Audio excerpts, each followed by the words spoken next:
Hello guys, welcome to your next pattern MCQs. A 11-year girl we are having who is presenting with acute unilateral left-sided periocular pain with proptosis and the double vision.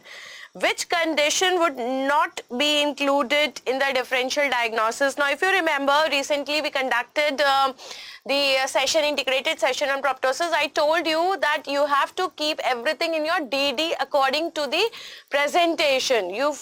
Maybe you are not asked about the diagnosis, the one single diagnosis, but what are the things you are going to keep in your provisional diagnosis depending upon the clinical scenario given.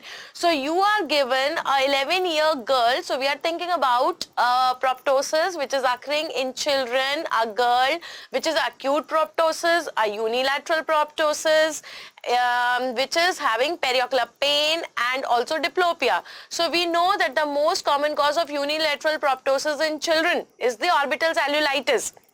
Right.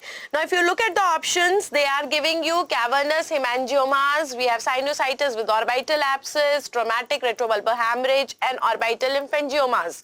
So, which amongst the following will not? Now, this is very important. Look at the question. They are asking which is not in the diagnosis. So, will you think about hemangioma? Now, we have a reservation. Why?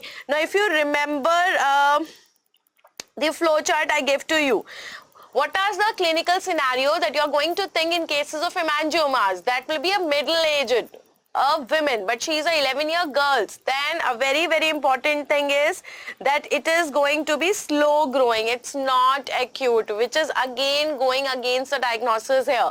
Retropulsion present. There should be axial proptosis. We have got increased hyperopia due to the elevation of the retina, and it will be unilateral. So though this is unilateral in female, but the age of the patient and the acuteness is actually going against it. So we will not think about the cavernous hemangioma, but we can think about abscess. Sinusitis and abscess are the acute condition.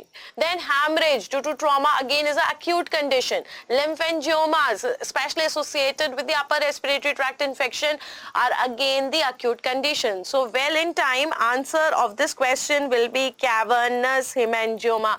I think you will learn how to deal the questions, and you will also learn how to use the flow charts, how to keep the things in mind so that you are left with no confusion finally in solving the clinical scenario questions. Thank you and happy ophthalmology.